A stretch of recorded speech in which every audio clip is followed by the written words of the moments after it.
From Microbe TV, this is Immune, episode number 20, recorded on May 28th, 2019.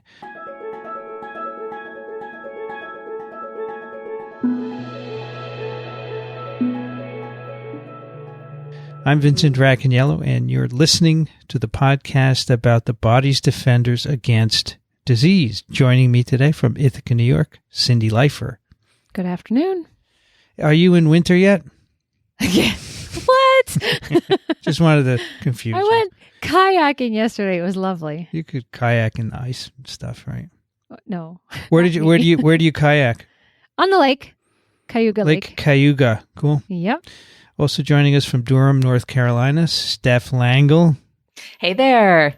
Things are good here. I'm sweating. It's like 97. So I'm adjusting from the Ohio to the North Carolina weather.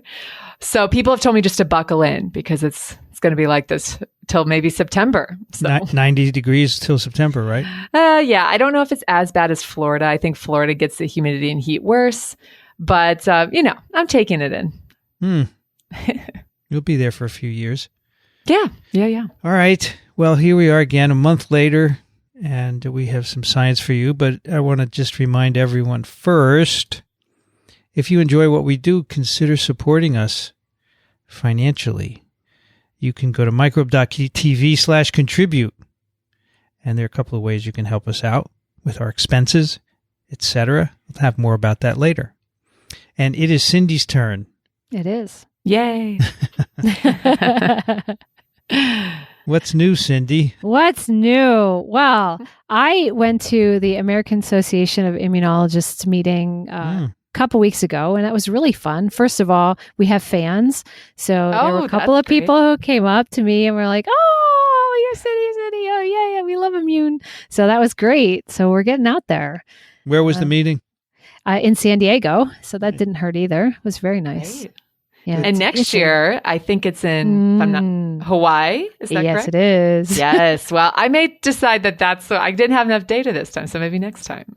They give out a lot of money in travel awards. So I highly recommend if you are a trainee to join the AAI and apply for those travel awards because they're really great.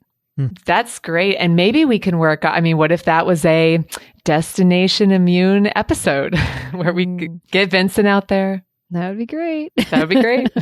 Plant the seed early, right? Yeah. Right. Yeah, Hawaii's a nice place. Yeah. So there was a lot of really cool science there. And one of the things that a couple of the talks were on was the idea of the intersection between coagulation and inflammation.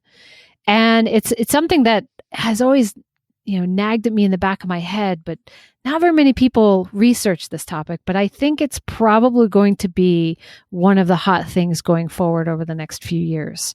So I think there's a lot to learn. And so I thought it would be really cool to do a paper about just this topic. And I kind of picked one that was a little closer to what I know. So that would be a little easier to get through because I don't know the coagulation cascade. So we might have to tap Vincent for that since you went to med school and learned that at some point in time. Me. I got a graphic in here in the notes. So if anything, we'll just look at that. Yeah. So, but our lab has started to dabble in that too in a collaboration. So it was kind of fun to read that in a little bit more detail. And so the title of the paper that I picked has a lot of words in it, and we'll explain them. But I thought it's cool to introduce a lot of these topics too that we haven't talked about. So it's called Inflammasome Activation Triggers Blood Clotting and Host Death Through Pyruptosis. And it's by a number of different groups, mostly from the University of Kentucky, National Institute of Biological Sciences in China, UNC Chapel Hill, down by you, Steph, Tongji University in Shanghai. Also, Genentech is making an appearance, and National Institute of Genetics, Mishima, Shizuoka, Japan. And the lead author is Kongqing Wu, and the senior author is Zhengyu Li. Did I do a good job of that? Sounds pretty good. Yeah, it's pretty good. Not bad. I think people can correct us if. Yeah. But yeah, so I thought that we would start by introducing a couple of the players here, because these are some things that we haven't necessarily talked about. And the first one is the very first word in the title, which is inflammasome. And so inflammasome is not just one thing, but a bunch of different things. And I'm interested in innate immune recognition of microbes, and with a primary focus in my lab on surface receptors like toll-like receptors. But these are molecules, protein complexes that are expressed in the cytoplasm.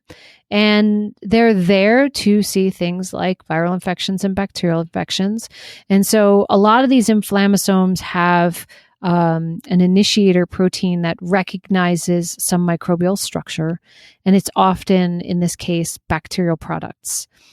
And then it assembles quite a beautiful structural complex of a couple different proteins, including an apoptotic spec protein, or ASC or ASC, and then a caspase. And so a caspase is an enzyme that will cleave another protein.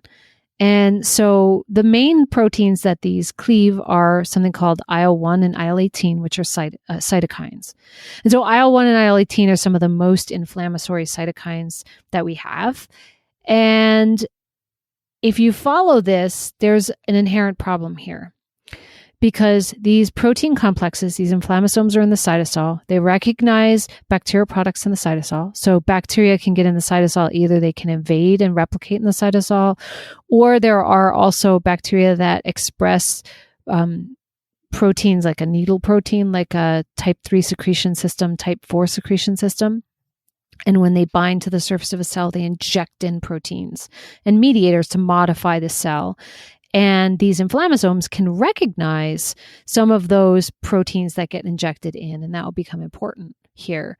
And so this is a defense mechanism that can be expressed by any cell, pretty much, although which inflammasome components are expressed in which cells can be more or less specific, but technically any cell can have this capacity. And so they assemble these complexes into these beautiful structures, and they cleave this IL-1 and IL-18. And the problem is these are cytokines, right? Cytokines are secreted signaling molecules that communicate between cells by being secreted by one cell and binding to a receptor on another cell. But these are produced as cytokines in the cytoplasm, and they're cleaved by this inflammasome in the cytoplasm. So how do they get out? And this is something that has bothered me for a very long time.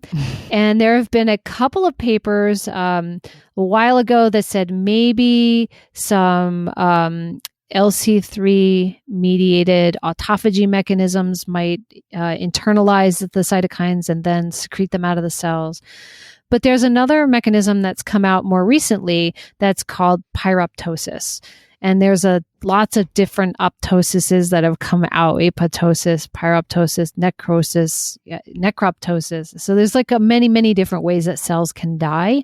But this particular one is highly inflammatory. And that's really different from what we typically think about of a cell dying. Usually we put it into two camps. Either a cell kills itself in a very quiet manner to package itself, either during development or at the end of an immune response or as a mechanism to shut something down, or cells are traumatically damaged, burst open, and release a lot of inflammatory mediators. Well, it turns out that there's other forms of death that can be induced, but still highly inflammatory. And this pyroptosis is one of those. And so there's a lot of different proteins that are involved in this process, but the basic idea is that there is activation of proteins that form pores in the plasma membrane and allow the IL-1 and IL-18 to get out.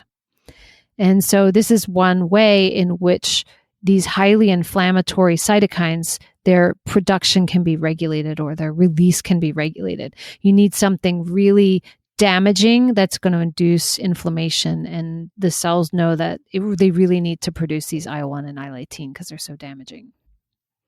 Right. And a couple things. One, if you're a visual person, you should really take a look at what these inflammasomes look like. It kind of blows your mind, the amount of things that are inside cells, particularly in the cytosol, but it's like this wheel-like structure. When you're looking down on top of it, actually, those ASC proteins that kind of come down off the bottom. But when you look on top, it's just like this really pretty wheel-like structure.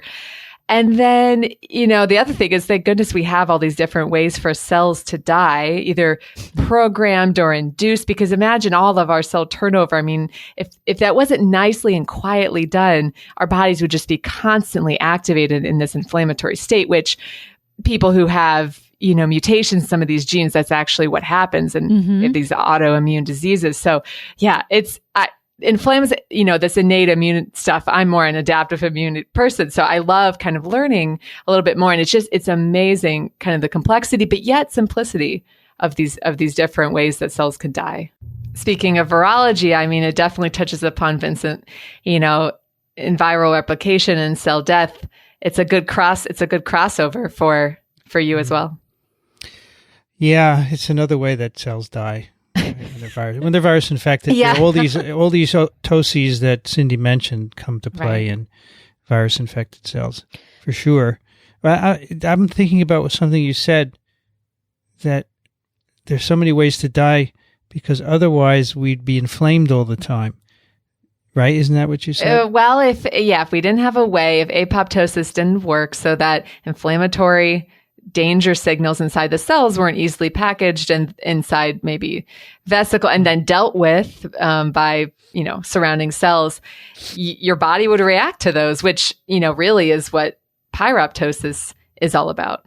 Most of the virus action is in the other sensors, but this one is also involved. It's interesting. I don't know why, if it's less important or just hasn't been studied for viruses. Yeah. And Cindy, maybe you can touch on it more, but even with this paper we're going to go over, I guess I was surprised we didn't know this already. Not being in this subset of immunology and this, particular field of immunology, I just was surprised. But Vincent, maybe you're right. Maybe, they talk a lot about bacterial products in this way of pyroptosis. But the intersection of what viruses are up to with inflammasomes, I'm sure somebody's looking at that. Yeah, there are papers for sure. You can find them. Right. I was looking at one involving rotavirus the other day from Harry Ginsberg's lab, for example. Mm-hmm. So it's out there. Right. Yeah. It is. Yeah. So anyway, it's interesting that there is this specific mechanism of cell death that can then release these cytokines. And there's also one more that I think it's called Macrophages that people use, because there's these things called necrokines, which are similar to IL-1 and IL-18. These need to get processed and released, but so necrokines are only released when the cells burst open. And so it's really a damage cytokine, indicating that there's a lot of tissue damage going on. So there's lots of different ways for the body to communicate, I would say, danger, right? It comes back to the danger hypothesis, controlling release of these highly inflammatory cytokines to when they're really needed due to these multiple inflammatory or damaging signals that come. And to produce this IL-1 and IL-18, remember, you still have to make the protein too. And so this is another one of those backup or, I don't know if you have, I don't know how I want to say it, but it's like you have to have this 2-step process to make these and then release them. And so TLRs are a main way to activate production of IL-1 and IL-18, but then they sit in an inactive form until they're activated by the second signal, which then allows them to be cleaved by this inflammasome process. So the most important takeaway is this is a really controlled process, a very precise cell death in an inflammatory way that we hadn't, it's very well described now, but it's definitely not something we were thinking about a number of years ago.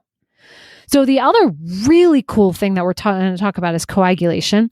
And I'll tell you right straight off that this is not my forte of things. I still don't understand really the the coagulation pathways.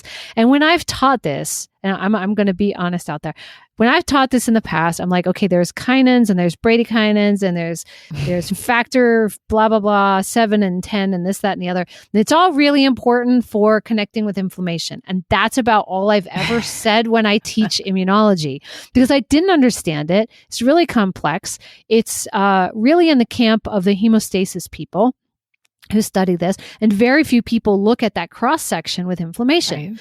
But the reality is that the lower organisms and insects and things, they use this as a main mechanism of defense. So right. they wall things off. They form, maybe it's not what we could call a traditional clot, but they basically clot around things and wall them off. And that's a defense mechanism. Right. And our defense mechanisms have evolved so much from that, and they're so complex that we forget that sort of primal defense mechanism. And if you think about it, this is I study innate immunity, and we study things that happen really fast and pre-made factors and things. And we're talking minutes to hours of cells being recruited and activated. Coagulation is seconds to minutes, right? As soon as you have damage and you have exposure to the proteins that are important for coagulation, it starts. And so this is really the first defense and the fastest defense. Yet we don't study it that much in the context of immunology. Right. What do most people study it in? What context? It just in hemostasis and blood, regulation of blood. I would say that the one place that people have looked at it more from a medical standpoint and less from a mechanistic standpoint is in sepsis. Mm-hmm. Right? It's certainly not the only disease. There's clotting. We now know that if you have cancer, you have a higher probability of having a thrombotic event. But the most well-studied, I think, is in sepsis, because the main thing that kills people that get bacterial infections in the blood and sepsis is disseminated intravascular coagulation, or DIC. And basically, that's lots of little clots that happen all over your body. And they cut off circulation to organs, and you end up with multi-organ failure. And that's how people die of sepsis. And so we say that, and it all makes sense. And it's like, okay, so yeah, bummer that you get these little clots all over your body, and it's really inconvenient, and it shouldn't happen. But if you think about it as a defense mechanism, it becomes really intriguing, right? So what if what we have thought as a very inconvenient thing to happen is getting these clots all over your body because of hyperactivation and bacteria in the blood? What if it's actually to try and fight the bacteria? Right. That you're trying to form clots around those bacteria because the sepsis is so dangerous and the immediate problem that's the best and fastest way to solve it. But if it's not cleared rapidly, then you have death, right? You get these secondary events. So it's just it's been out there, but it's just not something that I've thought about that way. And I think, wow, that's really interesting. That's really cool. And before we get into the paper, there's a couple more things. And one of the things there was a presentation at AAI where they talked about the macrophages in the peritoneal cavity, and that they have coagulation capacity, and that when you expose them to bacteria, they form little mini clots. And so if you have bacteria and macrophages floating around in your peritoneal cavity, for them to find each other is challenging. But if the macrophages start to form a clot and capture the bacteria, they can now find them. And so it's sort of like that idea of neutrophil nets. When you cast out those nets to trap the bacteria, we think maybe the macrophages, at least that's one cell type that can do this, can cast these clots basically and capture bacteria so that they can try and eliminate them. Anyway, I just thought that the whole concept of this was really, really interesting. Oh, that's great. And so when you were at AAI, were you drawn into, because there's so many things going on at once and you have to pick and choose which sessions you're going to go to. Were you drawn to this because innate immunity, and then they were talking about coagulation, like it just happened to be in the same session? So there was a monocyte session and there was a whole bunch of things, and that was one of the talks, and then there was a couple more spattered out through other sessions that I was in. So it was spattered out all through the meeting in different sessions and things, but it just seems to be starting to come up. It's on people's radar as something interesting to think about going forward. So that was neat. Great for an immune. Right, exactly. And that's what I thought. I was like, well, let's pick a paper in this topic so I can learn more about it. But so how do you induce coagulation, right? So the primary way is if you have vascular damage, you have exposure of a protein called tissue factor. And so it's normally held on the non-exposed side of a vessel. And when the vessel is broken, the tissue factor is now exposed. And when it's exposed, it triggers a cascade of events that basically lead to cleavage of a protein called fibrinogen, and that deposits fibrin, which makes the clot and stops the bleeding. And so all of that's related to stemming the blood loss, right? Because what's the number one thing that happens if you cut yourself? You want to stop bleeding because that will kill you first before anything else, whether or not you got bugs in your, introduction of microbes, right? We've got to stop the bleeding. So that's number one. But then it's interesting that all these things are connected together, because now we're starting to understand that tissue factor is playing a role in inflammation as well, and inflammation can regulate tissue factor. So it's back and forth between those two things. And then the last player that we need to introduce is microvesicles. And I can tell you that, again, I'm not the expert in microvesicles, but these are little packets of communicators that communicate between cells. And so in this paper, what they found was that there are microvesicles that carry tissue factor. And so they get released, and that can contribute to the development of coagulation.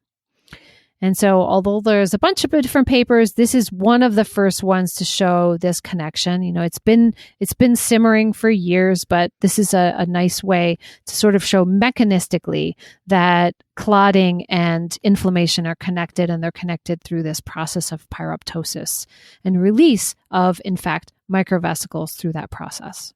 And I wonder, so the microvesicles, there's many different sizes and shapes. There's like exosomes, there's so it all kind of fits under this extracellular vesicle category. Correct. And they don't really go into that too much, like defining the microvesicles. I was kind of interested a little bit more into their, how big they were, what else was in there. They don't really go into that, but it does open the door to a whole nother aspect of this and how the cells are communicating, in this case, the tissue factor, to other parts of the body. So I did a seminar recently on, there was a paper that came out that looked at rotavirus and norovirus being able to have an enhanced transmission if they were packaged in microvesicles, and the size was dependent on the virus. And so that kind of piqued my interest. I had just read a bunch about that. So yeah, it's another little aspect to this paper, is thinking about, not only these inflammasomes inside the cytosol, but then how they're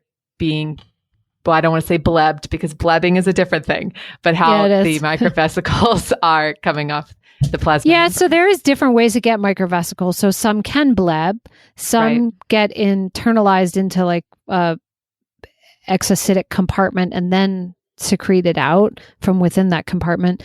And then I guess others can be made different ways as well. So, and they each carry different things, but they can carry RNA, they can carry DNA, they can carry microRNAs, we can regulate gene expression. So it's a really interesting area of stuff that's coming. It's a wild world in that cell.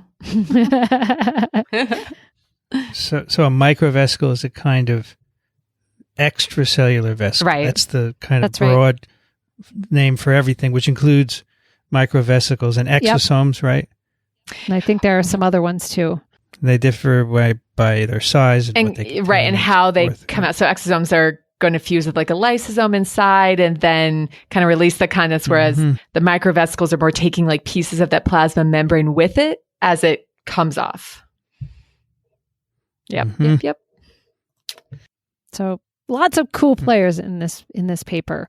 Yeah. And so the last thing that I have to introduce is, so to activate this inflammasome, you need something introduced in the cytosol. And so some bacteria have these type 3 secretion systems, and they inject something into the cytosol. And in this case, in this paper, they are using a protein called EPRJ. And I don't remember exactly what that stood for. Yeah, it's not rolling off the top. I don't know if they defined it, actually. I was looking for the thing. Anyway, so they express this protein in E. coli. And since it's not being injected in the way they're using it, because they're using just the protein, so they're eliminating using the bacteria or the secretion system or anything, so they can isolate this player in a reductionist way and look at what it's doing mechanistically. So in order for it to work, it has to get in the cytosol. And proteins don't normally go into the cytosol, right? So they get injected in if the bacteria has type 3 secretion system, but in this case, they're not using that. So they make a recombinant protein. So how the heck do you get the protein into the cytosol? So in this case, they did a cute little thing where they fused it to anthrax lethal factor, which actively binds to surface receptors and penetrates into the cytosol. And so it allows delivery of this EPRJ protein that's now fused to anthrax lethal factor to get into the cytosol and activate the inflammasome. And so one of the first things they did was just see if that works. So can they add this to cells, and can they induce this activation of the inflammasome? And they find out that does happen. So they can activate the cleavage of caspases and other factors in the cytosol that allow them to conclude that the EPRJ protein is inducing this pyroptosis, and it's activating caspases and, has these effects. So then what they really want to do is show that this is going to work in a mouse. So they use a mouse model. And so they inject this fusion protein into mice and ask, does it do anything? And one of the first things they looked at was whether it induced lysis of red blood cells. And it did. And one of the things that is indicative of is activation of a coagulation cascade. So sometimes the red blood cells get lysed. And so they specifically went and measured a number of parameters that occur during this sepsis-induced disseminated intravascular coagulation, or DIC. And so they measure several different parameters that are associated with the development of coagulopathies and DIC. And these include something called prothrombin time. And so the prothrombin time will go up. So it takes longer to cleave thrombin in vitro if you've used up all the factors that are necessary. So if you take a mouse and you bleed it after you've given it a treatment, and you measure the prothrombin time, if they have a lot of their thrombin activating factors present, they will cleave the thrombin very quickly, and it will have a very short prothrombin time. But if all those factors have been depleted because they've been used because they're inducing clots everywhere around the body, now it takes longer to activate the thrombin. And Steph, you put a beautiful thing of the coagulation cascade in there. We could talk about it a little bit, but again, I'm not sure I really fully understand it. But there are two ways to activate this pathway. There's an extrinsic and an intrinsic. And so tissue factor is involved in the extrinsic pathway. So when tissue factor gets exposed, it will activate factor 7, and then that feeds into factor 10. And that cleaves prothrombin into thrombin. Right. If you're by a computer listening to this, it might be beneficial to pull up your own coagulation cascade just to follow along, which the one that we have in front of us, the tissue factor, I think we'd have to modify it after reading this paper. Right. And I'll explain a little bit about that because it can be once released, we get to the end. Yep. Right. Yep. Exactly. So needless to say, they have this increased prothrombin time. Another thing that happens is I mentioned that when you have a blood vessel break and you have to clot right away, you cleave fibrinogen into fibrin, and that fibrin forms the clot. So the amount of available fibrinogen in the blood is an indicator also of whether or not you have ongoing coagulopathy and clotting going on everywhere. Because if the fibrinogen is at low levels, it means that most of it's been converted to fibrin and is in clots around the body. And so after injecting the mice with this EPRJ protein, they then looked at fibrinogen, and it was quite low compared to the control mice. And lastly, they look at alpha thrombin and thrombins. This is called thrombin alpha thrombin or thrombin antithrombin. So this is TAT measurement. And again, that's really high the more active thrombin you have. So the more coagulation that's occurring, the more active thrombin you have. And so the higher that level is. And that level is really high. And so as a consequence of these increased coagulation parameters, you'll often have loss of platelets. And so again, they measure that as well. Within the first 90 minutes, there's a loss of platelets. And they see that, and this is important for the rest of the paper, is that they are able to isolate microvesicles from the plasma of these mice that have been injected. And they have lots of microvesicles that are filled or decorated with tissue factor, have tissue factor activity. So altogether, this means that when this protein that we know is supposed to activate the inflammasome happens, and it happens in the body, all of a sudden you now have all of these thrombotic related events or coagulation related events in response to that. And really, we've looked at what is the immune response related to injecting those proteins and not this effect on coagulation. But it's saying there's really a connection between the detection of the microbe via these inflammasomes and induction of this procoagulative activity. Right. And I think, figure one, they really do a good job of convincing you that, this EPRJ does induce systemic coagulation. And, it's interesting because all of these different things, they do describe that they use this for this DIC, the disseminated intravascular coagulation diagnosis in patients. Now, I don't know whether they just do the prothrombin time or if they do all four of these, A through D, but that was pretty neat. And then the other thing I was happy to see was, you had mentioned that to get that EPRJ through the plasma membrane into the cytosol, they have to combine it with that lethal factor, the anthrax lethal factor. They do confirm that in combination with a little helper protein does not itself cause anything. I think that was in the supplementary to kind of help convince you that, yes, we're using that to help get it through the cell, but it's not by itself causing any issues. So that's right. I was glad to see that. Yeah. They also did a couple of really cool things where they showed this visually, and I'm a visual person, so I love this.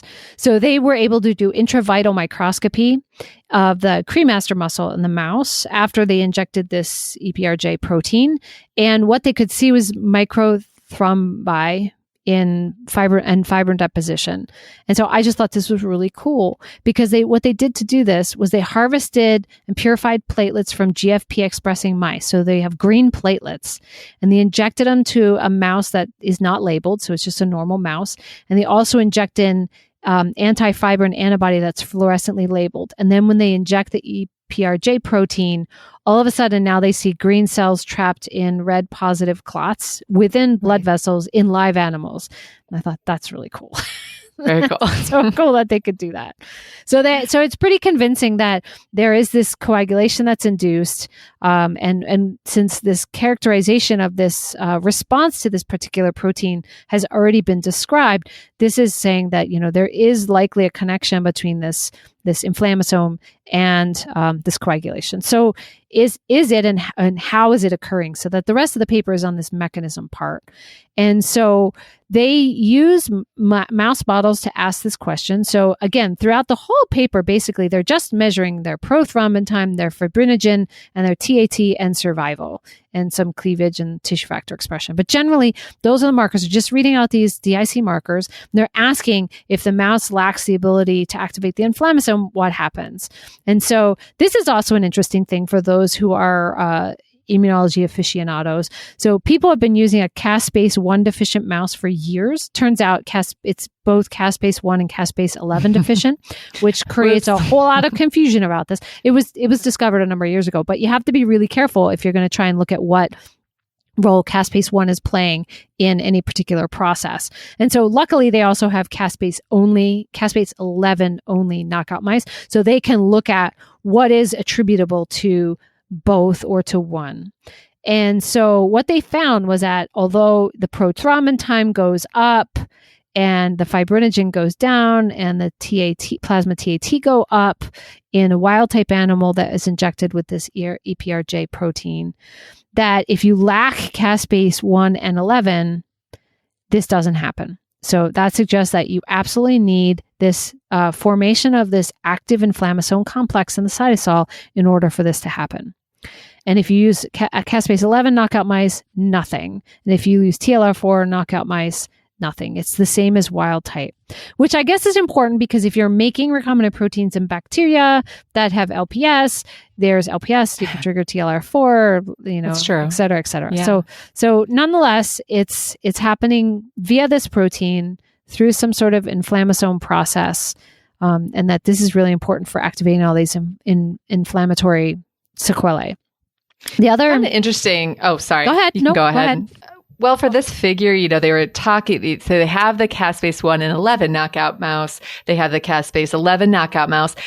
What about the caspase-1 knockout mouse? They actually describe that they have one, because it's challenging to get it is what they described as clean, which, I don't know if they created that mouse by doing like a lot of back crosses, or if there's some other ways I think you can use like the black 6 embryonic stem cells to help generate that, but they don't really include that in the figure. It's kind of hidden in the supplemental, but I think it's a robust way to show that caspase-1 looks the same as the caspase-1 and 11 knockout, meaning it is caspase-1. Right. I don't know why they didn't include that. I don't know. I'm wondering if maybe they're not very healthy mice, and they're hard to come by. I don't know. Yeah, that was it, because that further proves that it is caspase-1. Yeah. So I think it's pretty clear. I think it's pretty clear it's caspase-1. The other thing they did that was really cool is that if you inject this protein into mice, they will die. They, because they get this disseminated intravascular coagulation, they showed that, and they will not survive this. But if they lack the caspase-1 and 11, that particular model, they survive this. They don't get the DIC. So, one, that's really interesting because now you have a way to potentially prevent the DIC during sepsis. Is not necessarily targeting the coagulation cascade, but targeting the recognition of the microbe to begin with. Because they try to treat by lowering the amount of sepsis, treating with antibiotics and things, and maintain blood pressure, try to, put them on antithrombotics. But maybe that isn't going to work, because if you still have recognition of the microbe and release of these cytokines, it still may induce the sequelae. And so you might not be able to easily inhibit it. So what is the relationship between this assay where you put a protein in, which gets into cells, EPRJ, and having whole bacteria? Say you gave the mice sepsis, actual sepsis. The assumption is that this protein would be injected in. And so why not do it with bacteria and not just this protein? Well, that's a good question. I think it would be complicated because you would have other innate mechanisms to recognize them, and then you wouldn't be able to, at least in the whole in vivo model, isolate that to the recognition through inflammasome is causing the coagulation. Right. Because we already know that bacteria can do it. Yeah. Right. That's true. Maybe it would have been good, though, just in the beginning to say, okay, here's the big picture. Look what's happening, to make sure that there's that association. But you're right. I mean, it doesn't get down to the memechanism, but I think it would be interesting to do that initially and then say, take bacteria lacking EPRJ and see how it differs. Right. I don't know if I don't know if they require it, because I don't know. Again, I'm not really sure if I know which protein, what it does. Maybe one of our listeners can shed light on that. I should have looked it up. If bacteria that's what I'm be viable about. without Right. it. Yeah. So, all right. So they show this in vivo. They need the inflammasome to have this coagulation happening. And so one of the things that they ask next is, so where is this coming from? What cells are really important for this whole process? And my favorite, they deplete macrophages.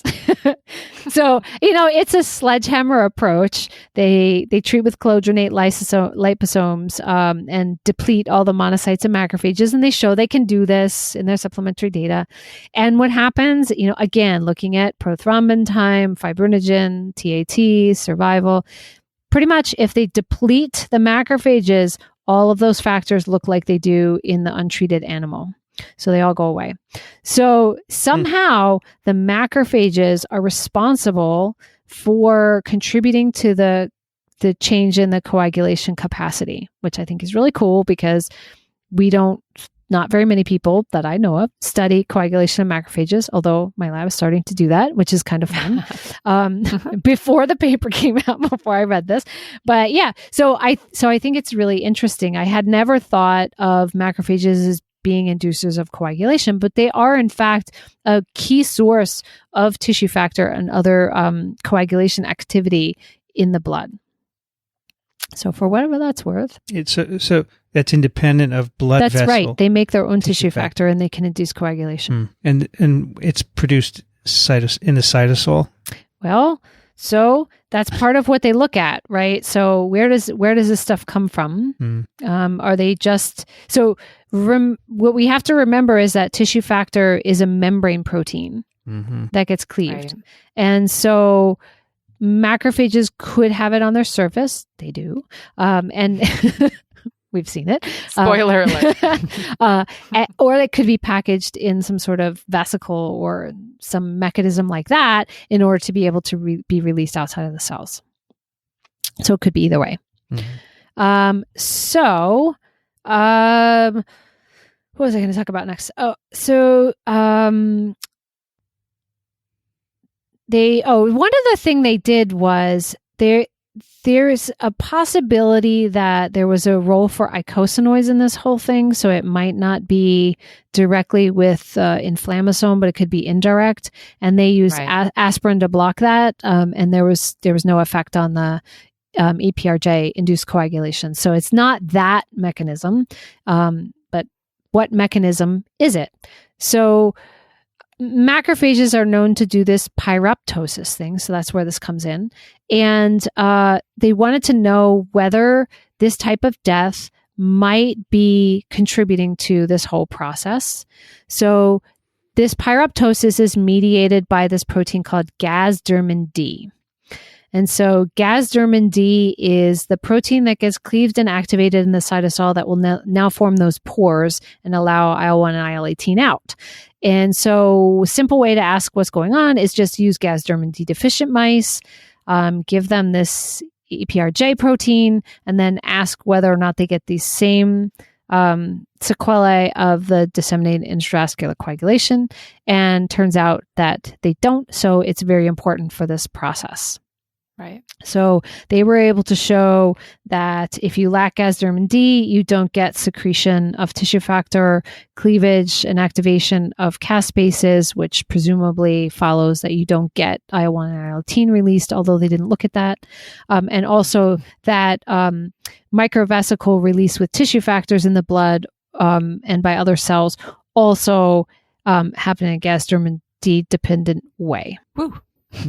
Yeah. Mouthful.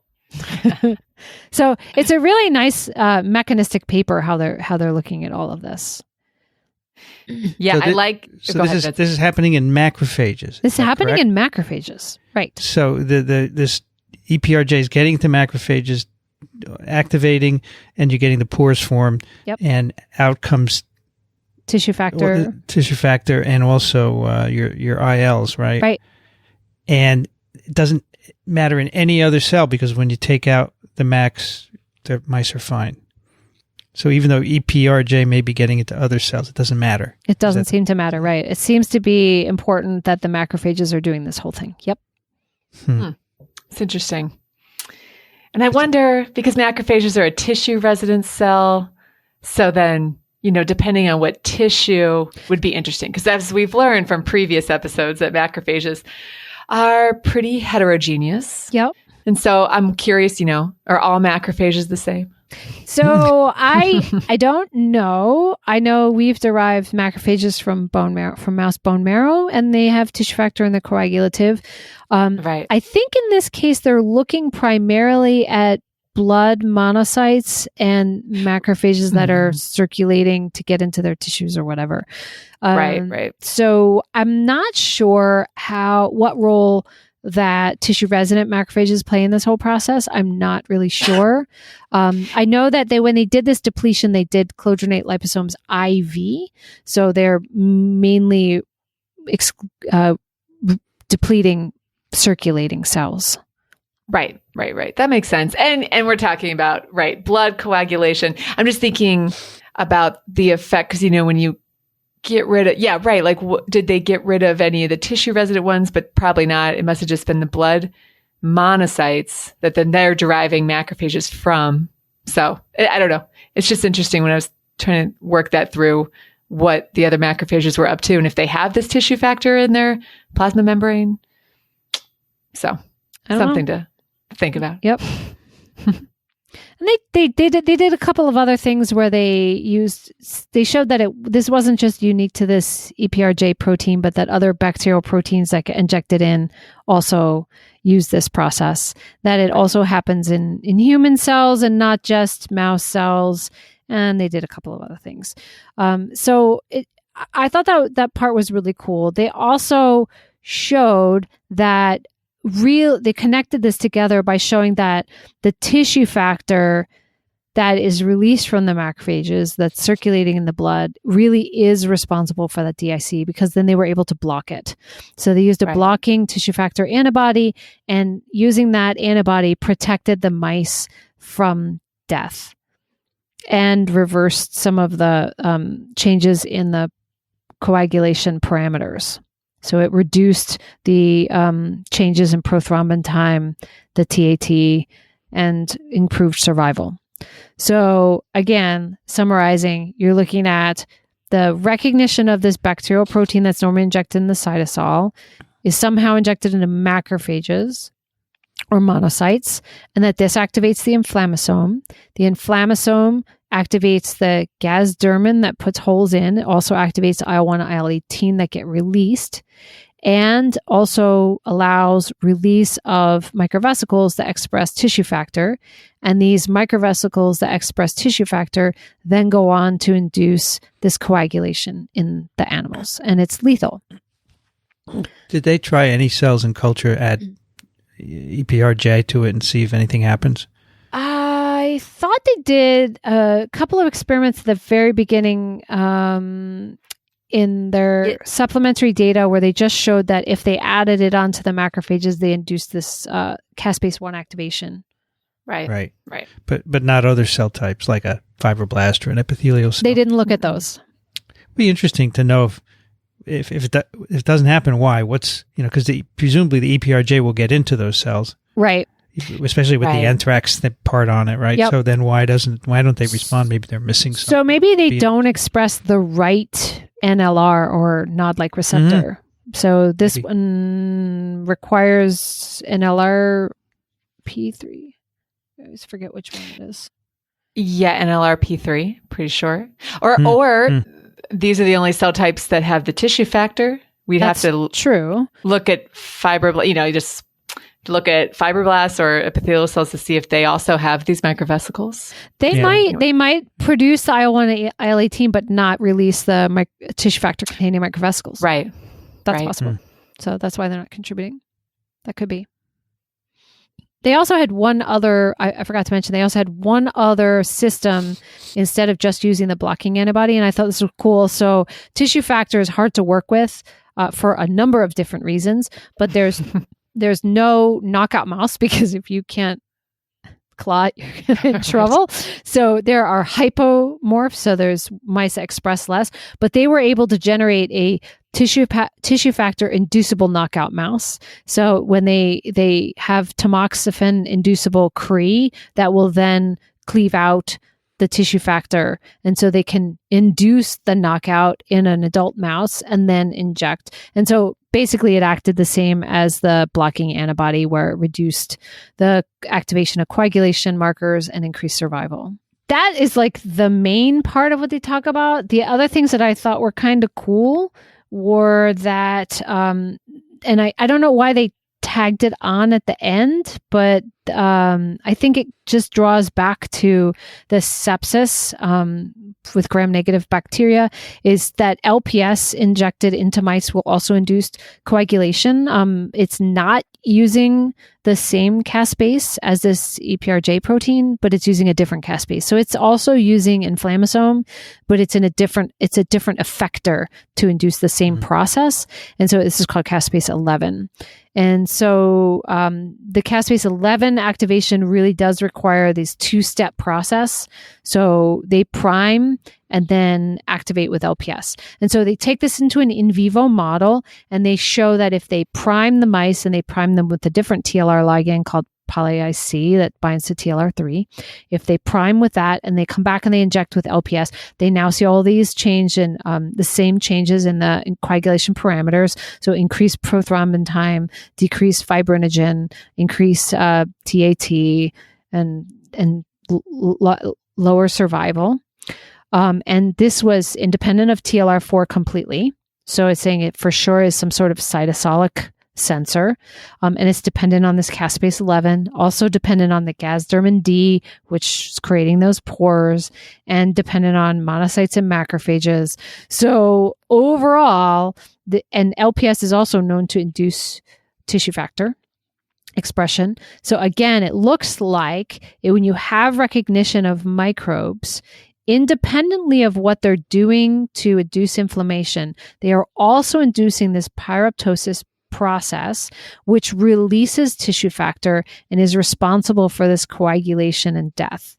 And for the longest time, we thought this was a byproduct of what was going on during infection. But the fact that it's induced in response to a microbe suggests that it really is an ancient defense mechanism to induce this coagulation and trap these microbes during this process. I think that it's important to point out that death is not always the end. That is point, true. Right.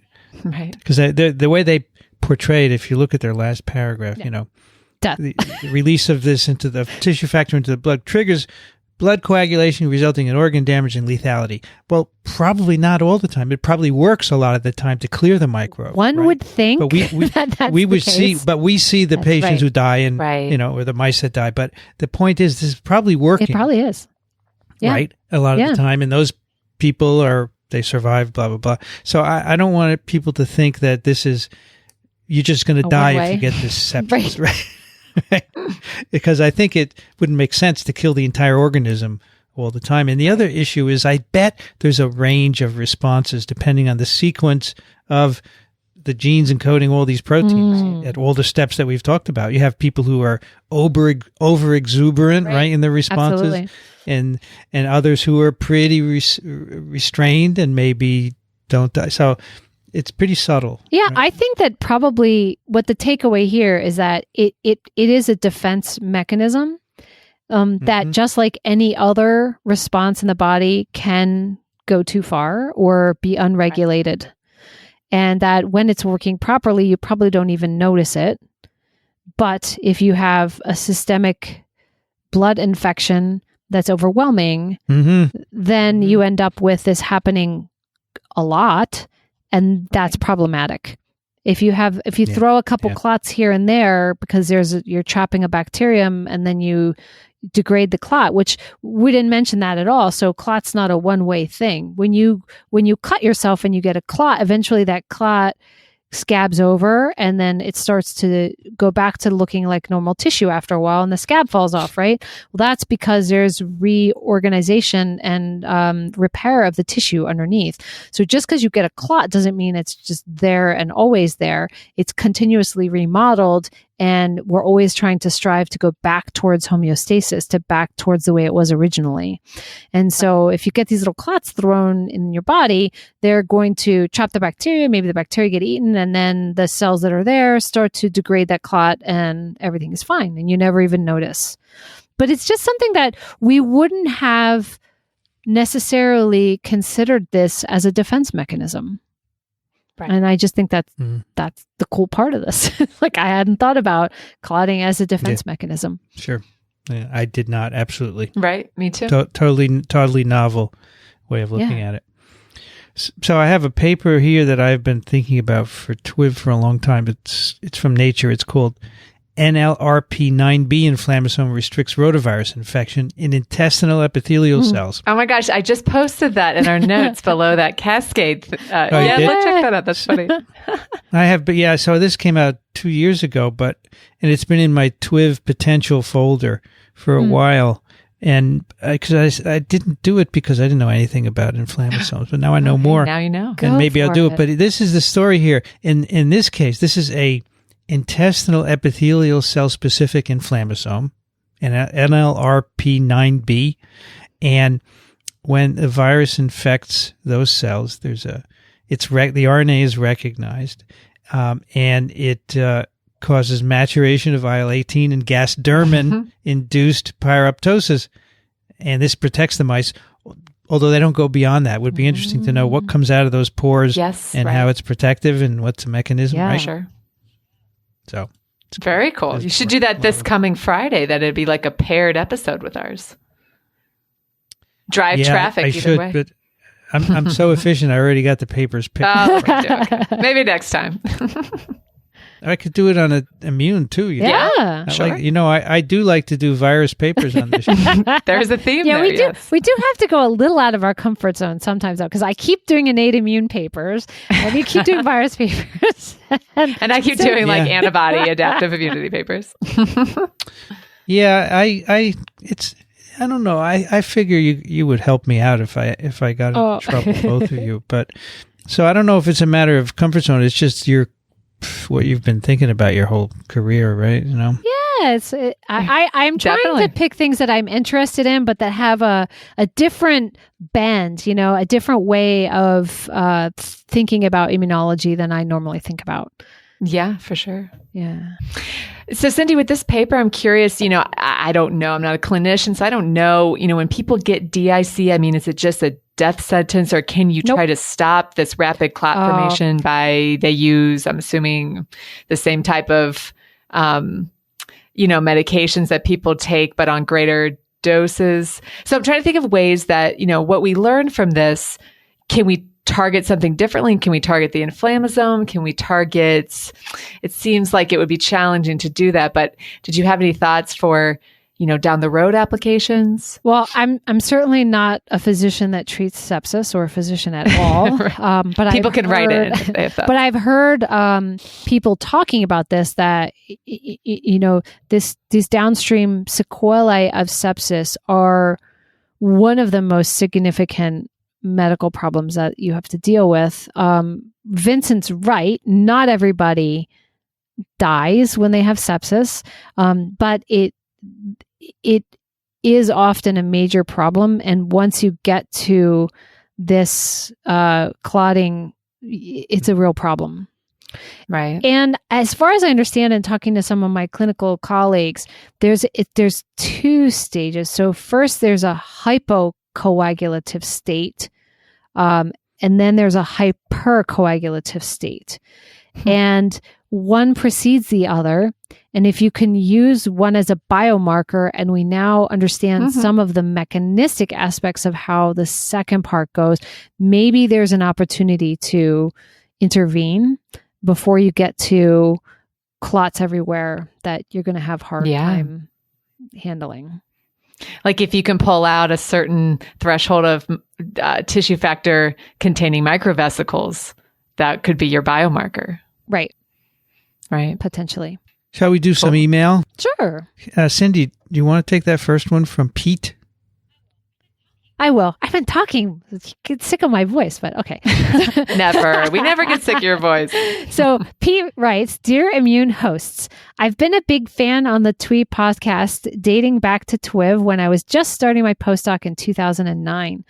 As a trained but no longer practicing immunologist, I'm so glad to see a podcast dedicated to the host side of host pathogen interactions. I listened with great interest to episode 17 as my PhD involved dissecting the molecular mechanisms of immune suppression of tumor-associated myeloid cells, example myeloid-derived suppressor cells, which many consider a flavor of tumor-associated macrophages. I just wanted to add a postscript to episode 17's discussion on tumor-associating macrophages and the eat me, don't eat me signal. The potential to disrupt these pathways have not gone unnoticed to industry, as a couple of companies are bringing anti-CD47 monoclonal antibodies to the clinic, including Surface Oncology and Trillium Therapeutics, among others. Of note, Surface Oncology's lead asset recently stumbled in their phase 1 study. The company scaled back the expected enrollment of their trial due to dose-limiting side effects. It leads one to wonder if it could be due to broad CD47 distribution in the body that was noted during your discussion during the program. It will be interesting to see how others fare as they enter this space. Of note, Trillium has engineered multiple versions of their CD47 monoclonal antibodies to reduce the antibody-dependent cellular cytotoxicity activity of the Fc portion of their antibody, potentially a way to reduce off-target cytotoxicity. On a more self-serving note, well, before I go there, I think that this is an excellent point. I think we had a really nice discussion about how CD47 mediated internalization and signaling was resulting in the generation of myeloid-derived suppressor cells and suppressing the inflammatory response, and that's definitely related to tumors. So that was really nice. Thank you for that. And I hadn't realized that was in clinics and had run into some difficulties. So maybe our discussion will lead somewhere if somebody hears this. Okay, so continuing. On a more self-serving note, since leaving the bench, I've gone on to consult for biotech and pharma companies, focusing on helping them think through the clinical, scientific, financial, and strategic issues that underpin their business model. Given the clinical and commercial success of checkpoint inhibitors and the subsequent explosion of investment in immune oncology approaches, this topic has been a large part of our practice over the past 3 to 4 years. As a result, we often work with companies in the early stages of formation capitalization and see a lot of exciting emerging technologies and approaches at the interface of the immune system and cancer. To that end, my colleagues and I recently published 2 white papers on areas at this interface that I find quite interesting, namely the concept of cancer-associated neoantigens and the impact of the microbiome on immunotherapies. I think you would find both intriguing, and I've included the links for your perusal below. Look forward to many more episodes to come as it helps me keep up with the field on my daily commute. All the best, Pete. So I guess we can put those links in the show notes if he's okay with us sharing them. I think that's great. I think this is really cool that I always thought, consulting or this is going to be a boring job. But you know what? Maybe there's a benefit to that, seeing all the cool things that are coming out and see some of it go actually to potentially get approved. We're so far removed from that when we're at the bench doing the basic immunology studies. We're so far removed from the translational aspects of it sometimes. You don't realize how exciting that could be.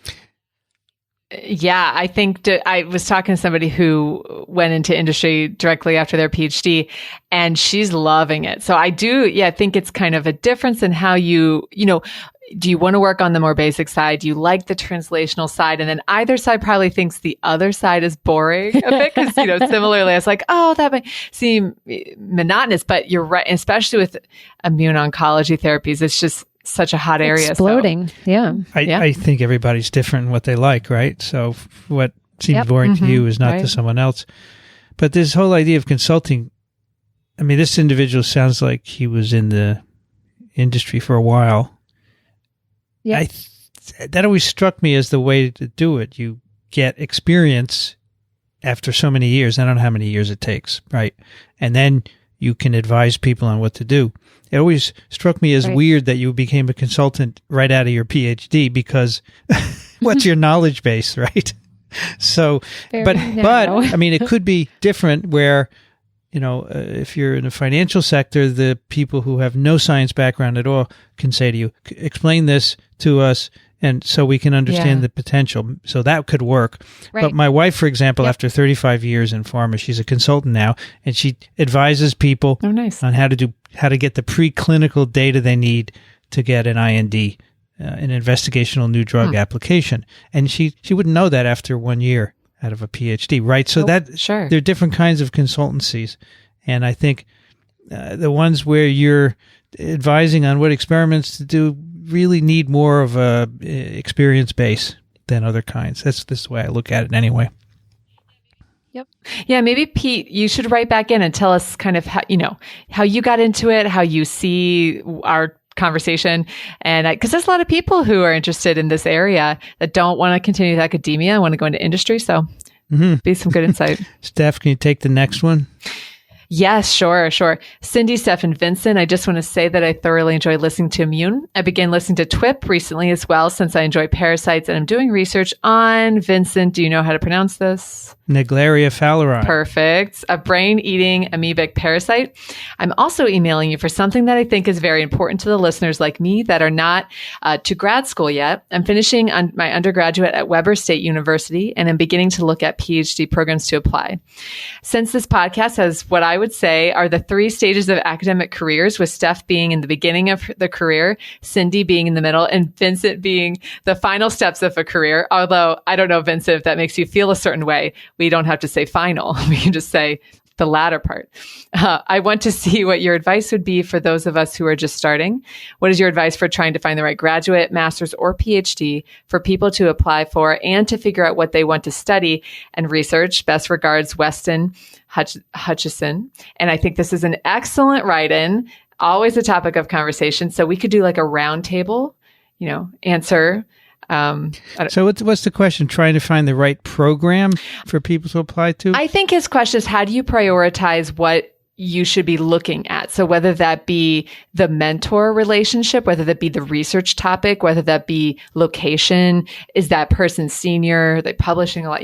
I think, how do you prioritize that when you're looking? Unless you guys see it differently, that's kind of how I can pipe in a little bit at the beginning. The advice I give my students who are heading out for things like this, the undergraduates that I mentor, is find a place where there are multiple people who are doing research that is interesting to you, and that they are doing high quality research. Because after that, you'll probably be okay. Right. So as long as there's a good, solid program with a lot of individuals who are doing research of interest to you, one of them will pan out once you come there. Because a lot of programs are designed so that you're accepted into an umbrella program. And then within that, then you rotate in different labs, and then you choose based on the person's lab that you rotate in. If they like you and you like them and the fit is good, then you stay there and do your PhD. And it has to be a combination between the topic that you are passionate about and the mentoring that you'll get. Because I think if you choose a lab where you're like, I love this topic, the PI sucks, but I know I can do this, that's a recipe for disaster in a lot of cases. And the flip side is true too. You're like, I really love this person as a mentor. Yeah, the research is okay, but at least I'll learn something. It's also maybe not the best situation. So you kind of have to test out the waters and see what fits. I don't know what you guys think. Yeah, Vincent, you can go first. I think the most important thing you can do is find the right mentor and listen to them. Yeah, that too. And it's not easy to do, but because you're going to have to listen to them. And if you're going to find a mentor and not listen, there's no point in having one. Right. And so it almost doesn't matter what you're doing. I mean, if you're interested in life sciences, you have a lot to do, a lot of different choices. I think that's secondary to finding a great mentor. And you have to talk to people. You have to get advice from others who are at the same institution. But if they're in the area that you're interested in, certainly your interest should be a driving force, your interest and curiosity about the subject. But you have to find someone who's a good mentor, because you can have the coolest project, but if the person's not a good mentor, it's not going to work out for most people. Yeah. So that would be my number one as well. I think you really have to be forward thinking, almost in an aggressive way. You're trying to decide, who you're going to be spending the next 5 years, give or take a few, depending on your program, of your life with. You're really working with this person, this mentor, very closely. So I agree. I agree with both, but finding a mentor and talk with the graduate students. If you're going on an interview and you do not get the opportunity to talk to the lab members one-on-one without the PI being there, that's not a good thing. I think you really want to get the perspective of the people doing the work every day to get an idea of what the dynamic is like. Because you're right. If you have a good mentor at PhD, you're in training, you can always, if it's not the perfect field for you, if you have a good basis of training, you can take those skills to study a different virus or study a different immune component. But if you don't have that background, that training, and you don't have a good relationship, it could be a struggle to after the PhD to really land on your feet. So I would say mentor first, but the close second would be that research aspect. So I agree with both people. So let me say something about this final steps of a career. Yeah, I didn't know how you felt about that. That was his words, not mine. Well, I don't know how Weston would know either way, right?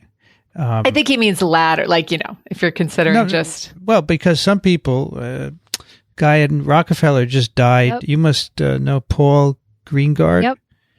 He's 90 years old. Yep. He had 60 people in his lab. Yep. He was obviously going to go another 10 years. He wasn't even thinking of being in the final steps. So, I don't think Weston, maybe I've talked a little bit about another, but so I'm not offended whatsoever, but I don't know what it means to be in the final steps of a career in science because it could go on forever. I have no desire to go fishing. Okay? I have no desire to do anything but think about science. Okay. And so I don't consider I'm going to have a change in a career, right? I'm going to probably do communication. Right. For, once my lab is closed. So you could say I'm coming to the the end of the first phase of my career. That's what I was thinking. Yeah. And then do something else because I can't imagine not doing anything. I know a lot of people like to travel and eat and read, right? But I do that anyway for science. Exactly. So I'm not going to just do that. And so I view it as a second career. Yeah, and I think most people in science don't have second careers, so I'm pretty fortunate to be able to do that. And by second career, I mean science communication. Yep. All right, one more from Andrew. Hello, Immune Team. The last two podcasts have increased my curiosity about how vaccines are made. I understand the basic premise of generating an immune response with attenuated vaccines or others. What I don't fully understand is large-scale vaccine production and the function of additives such as aluminum. I'm specifically curious why aluminum is needed to enhance an immune response and why an attenuated virus is or is not enough to generate a strong enough response. Thanks for the info and carry on. So, Andrew, I suggest you go over to my YouTube channel and listen to the lecture on vaccines, youtube.com/PROFVRR. You'll find the 2019 virology course there. There's a lecture on vaccines that'll answer some of your questions, including an attenuated virus does not have an adjuvant. That's right. At all. Right. Because they replicate. You don't need to have an adjuvant. Some non-replicating vaccines, inactivated virus-like particle vaccines, they don't replicate. They don't cause cell damage. They don't cause inflammation. You don't get a good immune response. So we add adjuvants like aluminum salts, not aluminum, which is a metal, right? Aluminum salts, or other things, TLR agonists, to stimulate inflammation. And these include the Hep B vaccine, the human papillomavirus vaccine, and others. But interestingly, the inactivated polio vaccine, which is inactivated, it doesn't require an adjuvant. It's good enough on its own. So it's not a universal thing. And no attenuated infectious virus vaccine requires an adjuvant. And because they replicate, right, you don't need to have one. Right. And often I get into arguments on Twitter about MMR, measles, mumps, rubella vaccine. Yep. They want to know, why is there aluminum? And there isn't. There never was, and there never will be. Right. Get very worked up about vaccines because people listen to the wrong people. That's right. going to be my pick of the Yeah, week you want to go today. first? Good transition. You know, this woman on Twitter the other day said, "I don't believe anything you say." What? To me. Oh, boy. And I said, well, science is not a belief system. That's right. It's the facts are out there. Just go read the literature. That's true. My pick of the week is a book by Paul Offit. It's called Bad Advice, or Why Celebrities, Politicians, and Activists Aren't Your Best Source of Health Information. Now, Paul Offit is a pediatrician at Penn. He has published a number of books about vaccines, including Autism's False Prophets, another one which I recommend to people who want to know basic information about vaccines. It's called Vaccines and Your Child, Separating Fact from Fiction. It's great. It explains how vaccines are made, what's in them, what they do, and debunks all of the nonsense that's out there. And I have to say, pretty much everything negative you've heard about vaccines out there is nonsense. Right. We wouldn't be using them on hundreds of millions of people for 50 years if they had a fraction of the issues that people say they do. I just don't get it. The lady on Twitter said, "My son never spoke again after getting his vaccines." Really? And so if you tie your shoes and it rains, does that mean tying your shoes causes it to rain? Right. So people don't understand that when things happen at the same time, it doesn't imply Causation. Right. So this new book from Paul Offit, it's about a year old now, but he says scientists don't like to speak about what they're doing. They're not public speakers, and so we have celebrities and advocates, lobbyists, funders who take advantage of scientists' reluctance to provide easy answers and flood the media with misleading or correct claims about health risks. And so this is a book all about that, and I think it's really good because he writes well, and he knows the problems with non-scientists talking about science, and that's been my shtick for years now. Yep. I want scientists to talk to the public about science because they know it the best. Everyone else, there's some great science writers out there and so forth, but he's talking about the charlatans out there who are not the right people to give you advice. So I think I'm reading this right now. It's really good. So I think it's on maybe my list. Yeah, maybe me too. and also the other one, if you want to, and if a friend asks you what can I read to explain vaccines, send them this Vaccines in Your Child. It's really great. It's great for the general public. Awesome. There you go. Cool. Steph, what do you have? Yeah, I have. So there's this series of, it spans really all of biology. It's called iBiology, and they are videos by the scientists themselves. So reiterating what Vincent says, about their topic, and they give you a lecture on their specific, specialty. And there's called Immunology Flipped course. And basically it's a graduate level introduction to immunology. It is free, and it allows you to watch these videos, learn more about immunology. And if you are an educator, you can actually sign into their kind of platform and get assignment materials. But I went through a couple of them. They're really good with some of the really big figures in the immunology field. So check that out if you're if what we provide, if you're still having questions, which there's a lot to talk about, it's a good resource. I'm glad you picked that one because the former chair of my department and my colleague, Avery August, did one of those on allergy. Yes, I watched that one. Yep. It's good. Very good.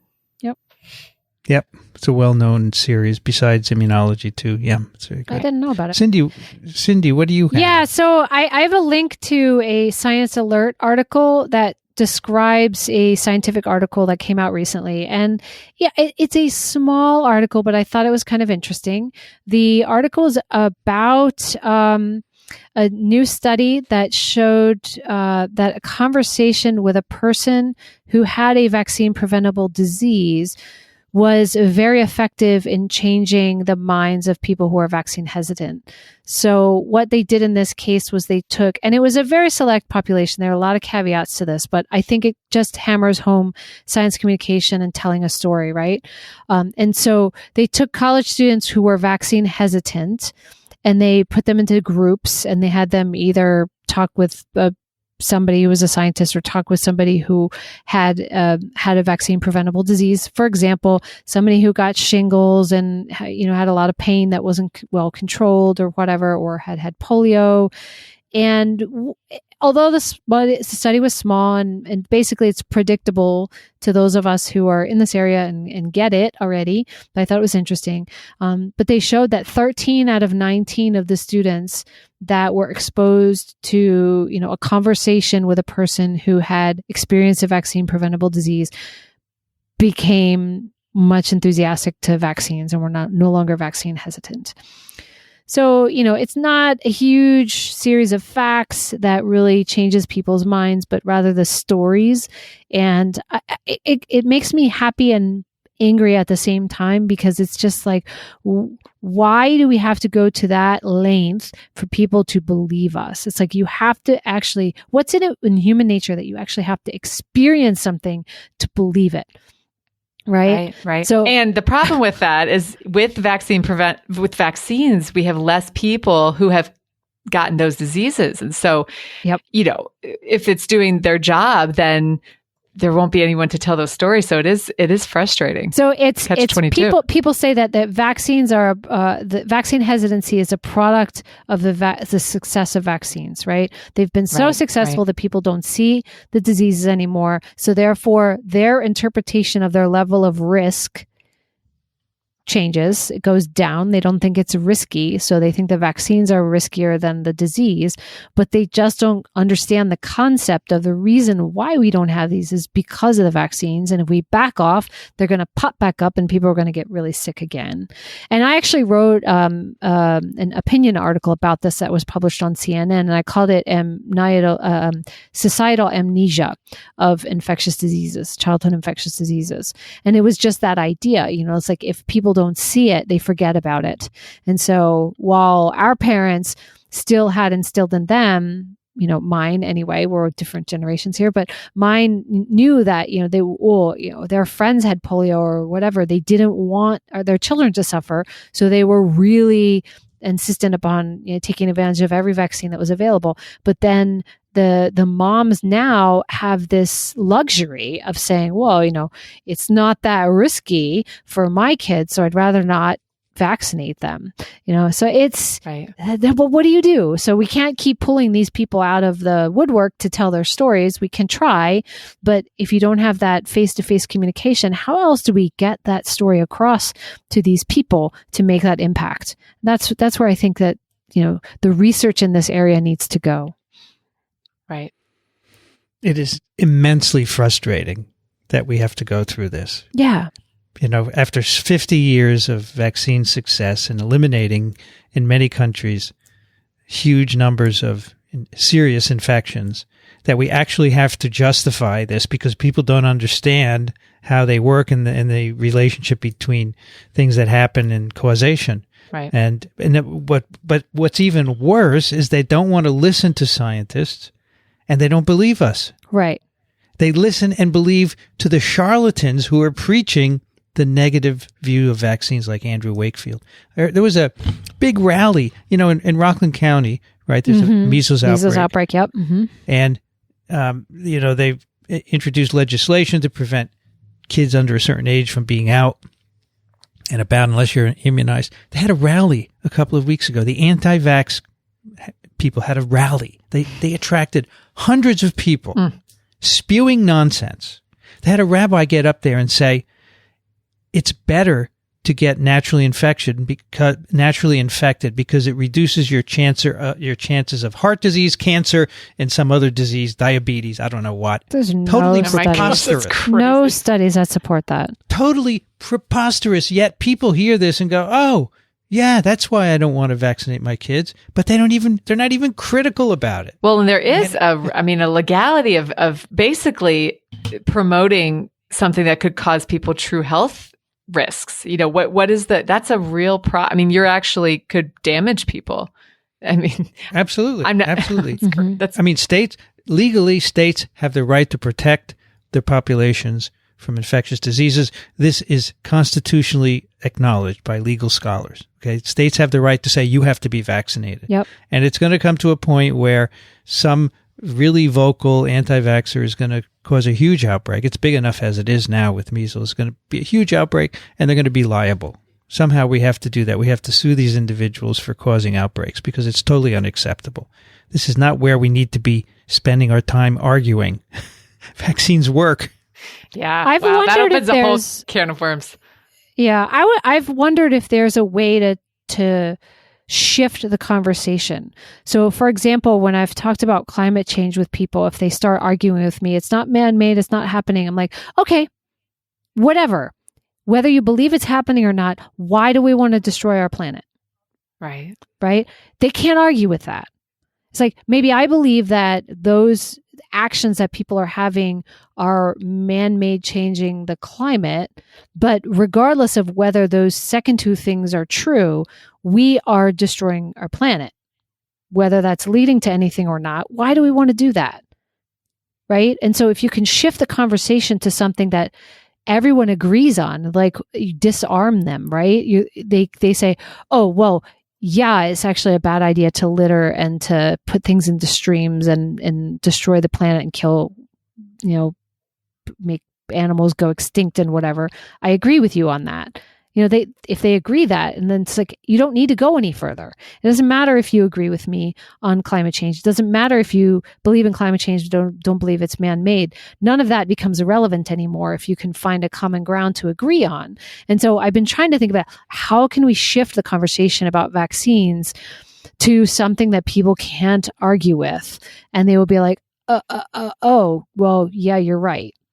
And I haven't figured it out yet, but I feel like that would be something that we could use. And then we wouldn't have to spend all our time defending, because basically this is a tactic in oral communication, right? Where you constantly put up barriers that someone has to defend and they never get to make their actual point. Right. Right. So we're, as scientists, as a society, as communicators, we're spending all of our time defending all of the crap that comes out, and that's just taking up all of our energy, and we're not using it to communicate the things that would be more effective. But I haven't figured out how that would be yet. Yeah, I was going to ask you, what's the angle for vaccines? I wish I knew. Yeah. We do have a listener pick from Steve. He writes, here's a book pick for Immune. I'm only a couple of chapters into it, but I already recognize many of the terms, having heard them on Immune. So this is a book called An Elegant Defense, The Extraordinary New Science of the Immune System, A Tale in 4 Lives by Matt Richtel. I don't know anything about it. Has anyone ever heard of it? I have not heard of it. No, I haven't. So there you go. It's a recommendation from Steve. Thank you, Steve. Yeah. Thanks. Let us know when you finish it. That's Immune number 20. If you want to read the show notes, which means the links that we put up and our picks and so forth, you can go to microbe.tv/immune. If you listen on a phone or tablet, a podcast player, please subscribe. It lets us know how many people are listening out there. That's an important piece of information for us. And if you really like what we do, go to microbe.tv/contribute. You could, for example, use either PayPal or Patreon to give us $1 a month, less than a cup of coffee, for wonderful science. And you not only get Immune, but you get all the other science podcasts that we do. We'd really appreciate that. Cindy Leifer's at Cornell University, over on Twitter, Cindy Leifer. Thanks, Cindy. Thank you. Till next time. Steph Langle's at Duke University. Stephanie Langle on Twitter. Thank you, Steph. Yeah, thanks. This is great. I'm Vincent Draccaniello. I'm at virology.ws, Prof VRR on Twitter.